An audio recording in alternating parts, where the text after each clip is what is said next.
para atuar como mediador do segundo bloco de palestras, Dr. Bruno Dantas, que é conselheiro do Conselho Nacional de Justiça, CNJ, ex-conselheiro do Conselho Nacional do Ministério Público, CNMP, e consultor do Senado Federal. Vamos recebê-lo. Doutor Bruno, o senhor está com a palavra. Muito obrigado. Bom dia a todos. Queria agradecer o convite que me foi gentilmente formulado pelo Dr. Fábio Medina Osório. E para o início da nossa próxima conferência, eu convido à mesa o ministro do Superior Tribunal de Justiça, Ricardo Cueva.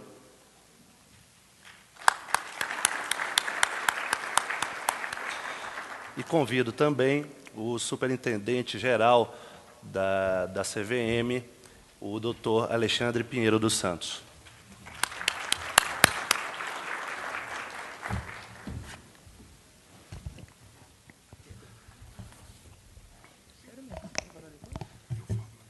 A primeira conferência dessa manhã será do ministro Ricardo Cueva.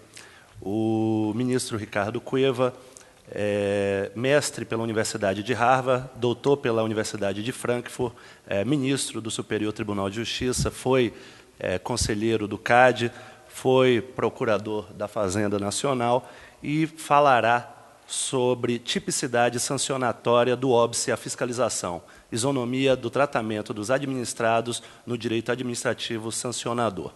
Ministro Ricardo, para mim é uma satisfação muito grande presidir esse painel. A palavra é sua por até 30 minutos. Bom dia a todos. Eu já começo dizendo que não pretendo ocupar todo o tempo, fiquem tranquilos.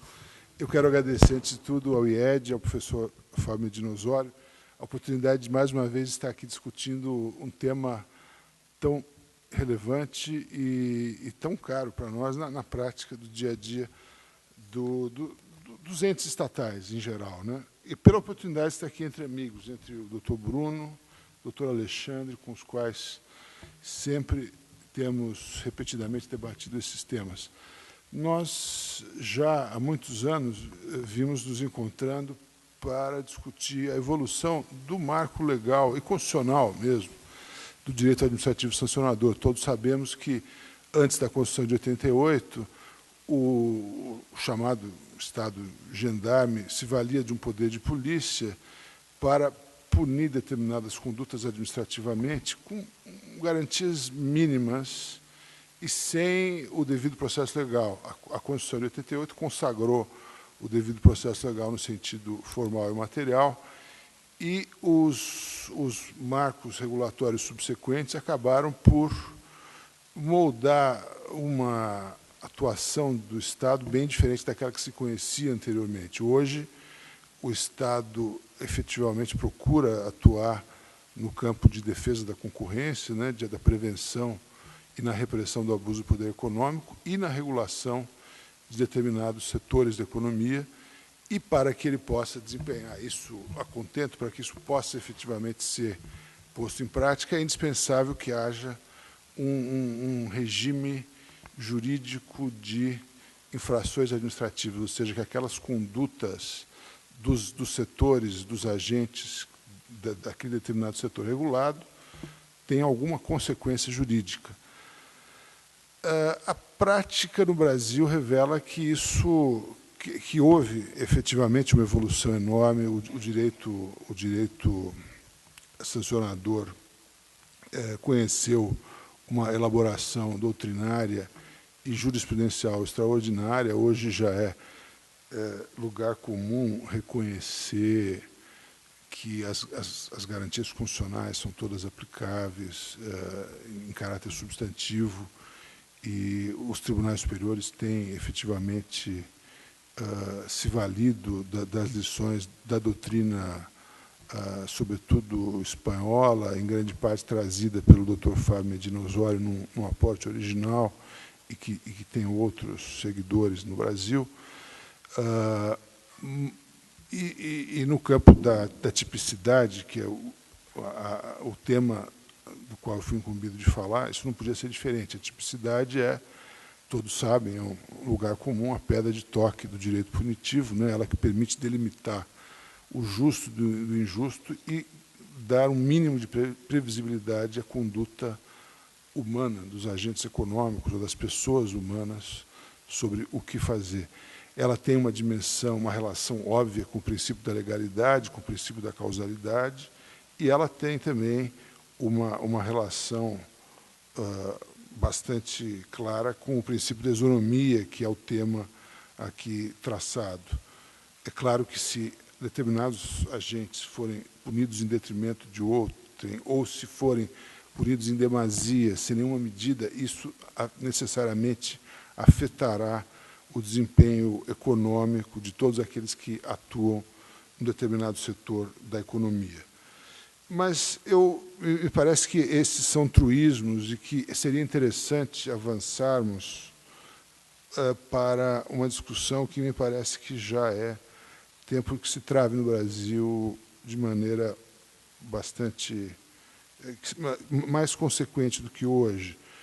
E eu me refiro aqui à necessidade de avançarmos além da lei do processo administrativo. Todos sabemos que temos a Constituição, temos a lei do processo administrativo, uma lei de caráter nacional, temos algumas leis estaduais esparsas, temos uma disciplina legal fragmentária das infrações e das sanções administrativas nos diversos setores, né? Isso vale para a defesa da concorrência, vale para a CVM, para o mercado de capitais, vale para a área do Banco Central, para os setores regulados, cada um com sua lei própria, mas temos uma prática caótica ainda, né? Todos os depoimentos daqueles que militam nesses diversos setores mostram que não só a efetividade dessas sanções é muito pequena, que as agências não têm desempenhado a contento esse papel punitivo, tanto do ponto de vista do consumidor, que esperaria ter uma resposta mais adequada para as suas aflições do dia a dia, que não é preciso nem falar do setor de telefonia, né, e das agruras dos consumidores, mas do ponto de vista das garantias mesmo constitucionais aos administrados também, que, obviamente, isso não pode ser negligenciado. A lei do processo ela deu um quadro geral, a lei do processo administrativo, né, a lei 9789, deu um quadro geral muito genérico para um processo administrativo não necessariamente punitivo, e deixa muitas questões em aberto. Uma delas foi tratada recentemente num livro do Dr. Alexandre, e é um debate permanente, é a reformatio impégios, né? Isso é um anátema na teoria do direito e no direito penal, e, no entanto, no Brasil, nós temos, em alguns setores, aplicado a reformatio impégios por conta de um defeito de redação da lei do processo administrativo. Essas e outras questões fazem com que seja muito oportuno que nós, finalmente, comecemos a debater a conveniência e a oportunidade de adotarmos no Brasil uma lei nacional que trate do regime geral das infrações administrativas. Um exemplo que nós poderíamos seguir, embora não copiar, porque os sistemas são diferentes, seria o regime geral das contraordenações em Portugal. Essa lei, na verdade, é um decreto-lei de 1982, decreto-lei 433, e é interessante consultar na internet, não só o texto da lei, como o seu preâmbulo. Ela surge calcada fortemente na lei alemã das Ordnungswidrigkeiten, né, que seriam as infrações administrativas, um diploma de 1968 na Alemanha, e já no preâmbulo do decreto-lei português se vê bem que a necessidade desse regime geral de contraordenações ou de infrações administrativas se justifica em face dessas transformações no Estado moderno, que é um Estado intervencionista e, além disso, é um Estado regulatório, né, que começa a abolir certas condutas criminais e passar a se valer muito mais de infrações punidas com multas ou coimas na linguagem adotada em Portugal, bem com algumas sanções extraordinárias, como certas interdições de direitos, ou mesmo interdições de atividades ou estabelecimentos, mas sempre, obviamente, no ramo, no quadro geral de entre aspas, pequeno direito penal. Não é? Quer dizer, nós estaríamos aí já, então, definindo um campo do direito que não apenas se vale dos princípios gerais do direito penal, mas que procura efetivamente normatizar aquilo, criar regras práticas, objetivas de conduta que definam exatamente o que pode ou não ser objeto de uma infração administrativa. E a lei é muito elucidativa, ela já começa pela definição da infração administrativa como todo fato ilícito e censurável que preenche um tipo legal no qual se comine uma coima ou uma multa. Logo em seguida, o princípio da legalidade estrita é afirmado de maneira inquestionavelmente, assim como o princípio da anterioridade da lei punitiva. A definição do momento, lugar da prática do ato, do fato, a responsabilidade das pessoas jurídicas também é tratada de maneira muito clara e límpida. O elemento subjetivo dolo e negligência também é claramente afirmado, afastando, portanto, a questão da responsabilidade objetiva, a não ser que ela seja expressamente prevista para determinados tipos de ilícito que exijam essa técnica de imputação. E, ao mesmo tempo, a lei ela faz uma clara determinação da medida da multa, né? A multa tem que ser definida de acordo com critérios da gravidade da infração, da intensidade da culpa, da situação econômica do agente e do benefício econômico que ele auferiu com aquela infração, sendo admissível até que a multa chegue até o montante do benefício econômico auferido. Isso, obviamente, tem um impacto grande sobre as atividades reguladas, porque cria um contra-incentivo econômico poderoso para que o agente não mais pratique aquela conduta. Isso, no Brasil, não tem sido levado em conta, obviamente.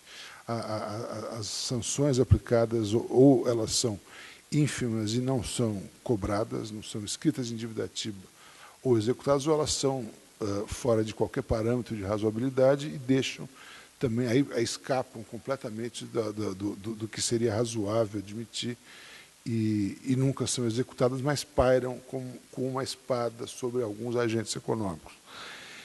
Então, ter um critério legal objetivo numa lei quadro, numa lei geral, me parece que seja muito importante para que todas as legislações específicas possam, então, se adaptar a isso e efetivamente começar a aderir a um processo administrativo sancionador que tenha balizas definidas.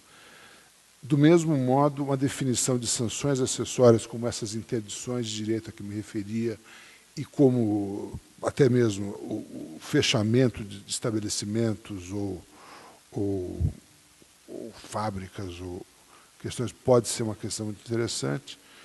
A definição também do concurso de infrações e de crime é uma questão que mereceria um debate também mais aprofundado. O nosso regime brasileiro do duplo sancionamento infracional, administrativo e criminal, ele tem levado a alguns paroxismos, né? O judiciário é notoriamente lento, a administração também. Há uma postergação muito grande, em alguns casos, para a definição das penas aplicáveis a determinados crimes imputados a agentes econômicos, quando aquilo também constitui infração econômica. Na prática, é comum ver que a materialidade de determinado ilícito que dependa de uma evidência técnica fica a cargo de uma decisão condenatória ou absolutória da autoridade administrativa que fez a investigação. Em Portugal, adotou-se uma solução diferente. Se aquele mesmo fato constitui infração e crime e for tratado como tal, será somente aplicada a pena relativa ao crime e não à infração administrativa. E, por fim, claro, também há uma proibição expressa, inequívoca, a reformácio impégios, que já não era sem tempo a ver no ordenamento. E uma questão muito importante, que na prática eu acho que deveria ser enfrentada sem delongas também, que é a necessidade, não diria de um contencioso administrativo, que no Brasil é quase um tabu, desde que a ditadura tentou, no pacote de abril, criar um tipo de contencioso administrativo, logo em seguida repelido, mas um tipo de controle judicial ou de sindicabilidade judicial das decisões condenatórias e processos administrativos sancionadores que seja minimamente razoável.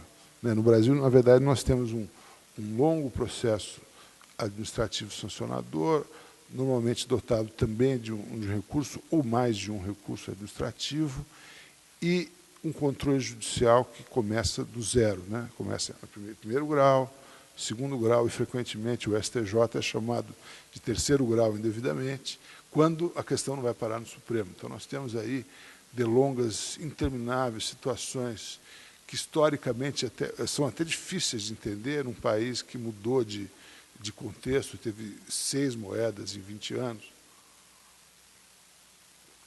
A solução portuguesa me parece interessante, e há, naturalmente, quem indague se isso depende ou não de algum tipo de reforma constitucional. A solução deles é que, prolatada a decisão administrativa condenatória, dessa decisão caberá uma impugnação judicial ao tribunal e não ao juiz de primeiro grau da região onde praticado aquele ato, e, em algumas hipóteses muito limitadas, dependendo de alçada e da característica do ato e da sanção, poderá haver um recurso ao Tribunal de Relação, que seria o equivalente ao nosso STJ.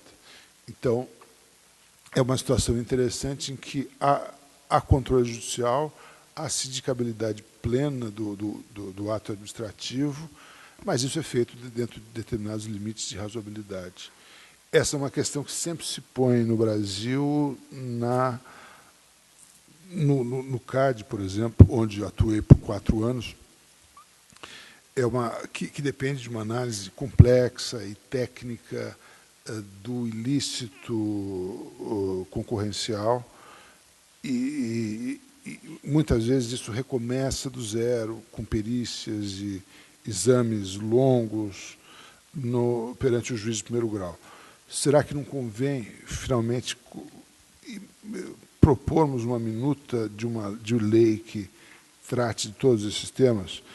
Me parece que sim, me parece que é o momento de que nós, finalmente, passemos a olhar a necessidade de um regime geral das infrações administrativas no Brasil que dê um mínimo de organicidade ao direito administrativo sancionador e permita que as legislações específicas, que os órgãos e entes estatais específicos, então, se adaptem para, finalmente, poder, com segurança, para a administração e para o administrado e para os entes do Estado e os seus e aqueles que se submetem ao seu regramento, possam ter segurança jurídica e efetividade. Essa última questão da competência para apreciar a impugnação judicial, ela talvez dependesse efetivamente de uma reforma constitucional, mas ela poderia entrar na agenda de debate, me parece que é oportuno e que é razoável que se faça isso, porque, em se tratando de ilícitos administrativos que dependam, como nos casos da CVM, do Banco Central, do CAD, de tantos outros, de uma análise técnica exauriente, supor que o judiciário possa, em duplo grau de jurisdição, fazer isso, repetir essa análise, seria demasiado. Então, mais uma vez, eu gostaria que essa minha breve intervenção fosse tomada mais como uma provocação para que possamos discutir o tema, eventualmente aparecer com uma minuta que traga, que se apoie na lei portuguesa, na lei alemã e em outros modelos, para criar um quadro normativo brasileiro que permita uma aplicação dos direitos e garantias individuais previstos na Constituição de maneira inequívoca, clara, transparente e objetiva. Muito obrigado.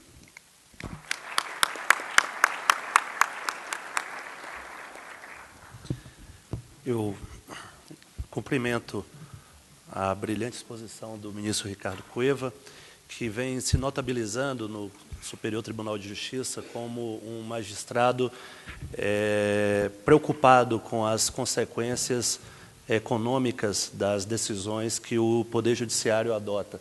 Aliás, ministro Ricardo Cueva, eu, alguns anos atrás, tive a oportunidade de escrever um artigo no qual nós mencionávamos uma pesquisa feita em parceria entre o Supremo Tribunal Federal e a Universidade de Brasília, que revelava que 76% dos juízes brasileiros não tinham qualquer preocupação com as consequências econômicas das suas decisões, como se, no mundo que nós vivemos hoje, isso fosse possível.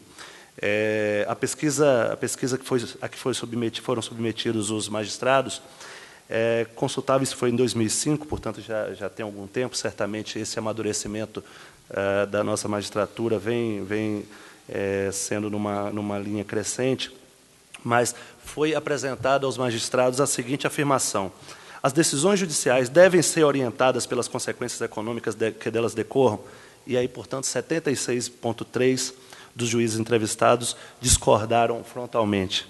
20% concordaram e 3% afirmaram que jamais pensaram no assunto. Certamente, esse diálogo que estamos fazendo no Brasil entre direito e economia, entre aplicar a Constituição, aplicar as leis, mas enxergando as consequências das decisões judiciais, principalmente na economia do país, é uma contribuição muito grande que vem sendo dada por magistrados como Vossa Excelência, que no Superior Tribunal de Justiça tem se esmerado tanto em mostrar aos seus colegas na Corte que as decisões do Judiciário não podem viver numa bolha isolada do mundo. Elas têm aplicabilidade e elas precisam, sim, levar em consideração esses impactos. Enquanto ouvia a sua exposição, me recordava que quando a emenda constitucional número 45, que, dentre outras coisas, criou o Conselho Nacional de Justiça, quando essa emenda foi promulgada, um dos dispositivos que se fez inserir no rol de competências do Supremo Tribunal Federal foi justamente a linha R do artigo 102, inciso 1, dando ao Supremo Tribunal Federal competência para julgar as ações contra as decisões do CNJ e do CNMP. Certamente é uma questão preocupante que existe hoje, depois de essa que foi colocada aqui nessa primeira conferência, de que, depois de um longo e exaustivo procedimento administrativo, um juiz, numa liminar inaudita altera paz, muitas vezes, sem sequer ouvir outra parte, suspende a decisão e simplesmente vai por água abaixo todo aquele esforço que foi empreendido pelos órgãos de regulação, pelos órgãos de fiscalização. Então, nesse contexto, é extremamente bem-vinda a contribuição, a provocação que nos foi lançada, e eu gostaria, sinceramente, de ter acesso a essa minuta de projeto de lei, se é que ela já existe, para que nós possamos, eventualmente, levar ao ambiente do Congresso Nacional, para que esse debate seja iniciado lá no Congresso Nacional, e aí sim as contribuições que possam chegar já aconteçam no ambiente institucional adequado. Então, eu renovo o agradecimento pela sua exposição.